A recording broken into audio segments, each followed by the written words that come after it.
দশভুজার প্রতীক হয়ে উঠল পাঁচলা রঘুদেবপুরের রক্তদান শিবির। 10 জন মহিলা রক্তদাতা ছোট ছোট ফুলের কুঁড়িদের জন্য রক্তদান করলেন।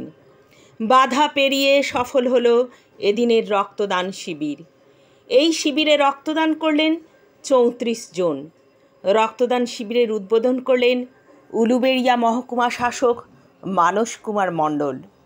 উৎসবের অর্ঘ রক্তদান, এই আহ্বানে মিছিল ও রক্তদান শিবির হলো উলুবেড়িয়ার রঘুদেবপুরের সেবা সদনে। রক্তের পরিবার রক্ত করবীর উদ্যোগে এদিন রঘুদেবপুরের সেবা সদনে রক্তদান ও থ্যালাসেমিয়া সচেতনতামূলক বার্তা দিয়ে প্রভাত ফেরি হয়। সহযোগিতায় ছিল নবারুণ সংঘ। রক্তদান শিবিরের উদ্বোধন করে উলুবেড়িয়া মহকুমা শাসক মানস কুমার মণ্ডল বলেন, রক্তদান মানবতার সেরা দান। রক্তদানে বাঁচে মুমূর্ষুর প্রাণ। এই কাজে রক্তকরবীর মতন এগিয়ে আসুক সমস্ত সংগঠন। উৎসবের অর্ঘ্য হিসাবে রক্তদান করে মুমূর্ষু রোগীদের জন্য উৎসর্গ করেন দশভুজা 10 জন মহিলা রক্তদাতা সহ 34 জন রক্তদাতা। রক্তদাতা দশভুজার প্রত্যেককে সংবর্ধনা জানানো হয় রক্তকরবীর পক্ষ থেকে। রক্তকরবীর সম্পাদক শাশ্বত পাড়ুই জানান, দশভুজার প্রতীক হিসেবে 10 জন নারী রক্তদান করেছেন, যাদের বেশিরভাগই এবারই প্রথম রক্তদান করেন। নানান প্রতিকূলতা পেরিয়ে এই রক্তদান শিবির হয়েছে। রক্তদান শিবিরের স্থান প্রথমে স্থানীয় গ্রন্থাগারে নির্ধারিত হলেও তা বাতিল করা হয়। আমরা প্রশাসনের কাছে স্থান চাওয়ার পর প্রশাসনের সহযোগিতায় স্থানীয় Raghudebpur new setup upper primary স্কুলে তা অনুষ্ঠিত হয়।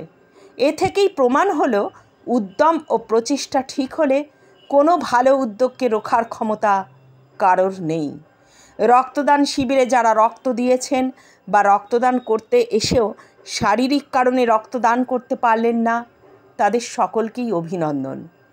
রক্ত কোনো কারখানাতে তৈরি হয় না। মানব শরীরে দান করা রক্তই আজ ব্লাড ট্রান্সফিউশন মেডিসিন। সুসংহত রক্ত সঞ্চালন ব্যবস্থার জন্য জাতীয় রক্ত সঞ্চালন আইন প্রণয়নের দাবি ওঠে এদিনের রক্তদান শিবির উপলক্ষে অনুষ্ঠিত সভা থেকে। তাদের সকলকে শুভেচ্ছা ও অভিনন্দন। আজ 34 জন রক্তদান করেছেন, যাদের মধ্যে উল্লেখযোগ্য অবদান রাখলেন আজকের দশভুজা 10 জন মহিলা রক্তদাতা, যাদের অনেকেই এই প্রথমবার রক্তদান করেছেন। আমাদের রক্তদান শিবিরে উপস্থিত থেকে রক্তদাতাদের উৎসাহ জুগিয়েছেন উলুবেড়িয়া মহকুমা শাসক।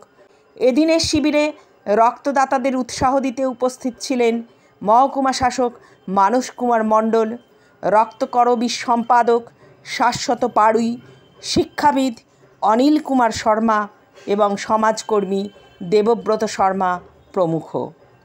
নবারুণ সংঘ সহ এলাকার যে সকল মানুষ সমর্থন ও সাহস জুগিয়েছেন তাদের সকলকে রক্তের পরিবার রক্তকরবীর পক্ষ থেকে শুভেচ্ছা ও অভিনন্দন জানানো হয়েছে। আজকে এত সুন্দর এই প্রোগ্রামটাতে আসতে পেরে আমার নিজেরই খুব ভালো লাগছে। এই যে প্রোগ্রামটা, যেটা অত্যন্ত মহৎ যে কাজ, সেটা আমরা জানি সবাই। রক্ত আমরা সবসময়ের জন্য করি, 1 ফোঁটা রক্ত মানে 1 ফোঁটা জীবন, একটা জীবন, এটা আমরা সবসময়ের জন্য করি। সব থেকে বেশি রক্তের উপযোগিতা বা প্রয়োজনীয়তা আমরা অনুভব করি যখন আমাদের আপনজনরা কেউ হসপিটালে ভর্তি হয় এবং সেখানটাতে রক্তের জন্য চারিদিকে ছোটাছুটি করতে হয়। কিন্তু এই যে প্রয়োজনীয়তা, এইটা আমরা সবার মধ্যে ছড়িয়ে দেওয়াটা ভীষণভাবে দরকার। আমাদের রক্ত কিন্তু আমাদের শরীরের মধ্যে অনেকটাই এক্সেস থাকে, দিলে কোনো অসুবিধা হয় না। এই যে ভুল ধারণাটা যে রক্ত দিলে আমার নিজের ক্ষতি হয়ে যাবে, এই ধারণাটা প্রথমত মানুষের মধ্যে থেকে সরিয়ে দেওয়া দরকার আছে। এবং এটা যতটা আমরা স্প্রেড করে দিতে পারবো ততটাই কিন্তু আমরা মানুষের পাশে দাঁড়াতে পারবো। কারণ মানুষই পারে মানুষের পাশে দাঁড়াতে। এখানটায় কিন্তু আমাদের কারো রক্ত প্রয়োজন হলে অন্য কোনো পশু পাখির রক্ত আমরা দিয়ে আমরা করতে পারবো না।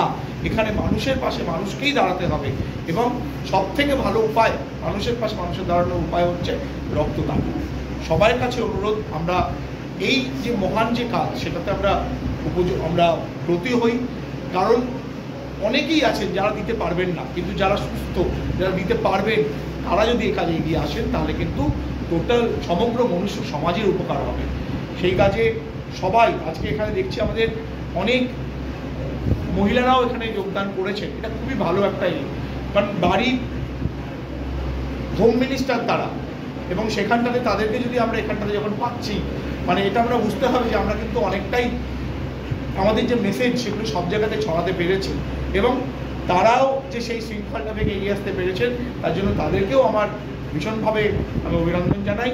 এবং এটা খুব ভালো লাগছে যে আজকে আমরা সবাই একে অপরের কাঁধে কাঁধ মিলিয়ে আমরা এই কাজটাকে করতে পারছি। আসুন সবাই আরও ছড়িয়ে দিয়ে এই মেসেজটাকে, যাতে রক্তের যেন কোনো সময় জোগানের অসুবিধা না হয়, যাতে করে কোনো মানুষকে কাউকে রক্তের প্রয়োজনীয়তা রক্ত পাচ্ছি না বলে যাতে কোনো রকমভাবে কাউকে কোনো প্রবলেমের মধ্যে না হয়।